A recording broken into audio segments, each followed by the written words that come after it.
किताब का ये वाला सफा खोले। ये क्या है? झाड़ू। शाबाश। ये क्या है? छतरी। ये क्या है? भालू।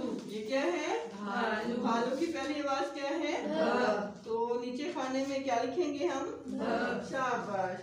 ये क्या है? छतरी। छतरी की पहली आवाज क्या है? छ।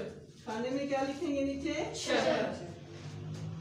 झाड़ू। झाड़ू की पहली आवाज क्या है? झ। शाबाश। और ये क्या है? फूल। फूल की पहली आवाज क्या है? फ। शाबाश। तो खाने में क्या लिखेंगे? फ। ये क्या है? धागा। धागा। धागा की पहली आवाज क्या है? ध। शाबाश। तो खाने में क्या लिखेंगे? ध। ये क्या है? खजूर। खजूर की पहली आवाज क्या है? ख।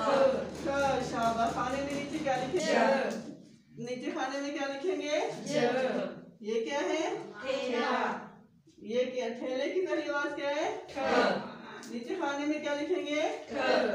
ये क्या है?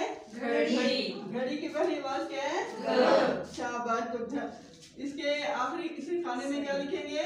घ। शाबाश।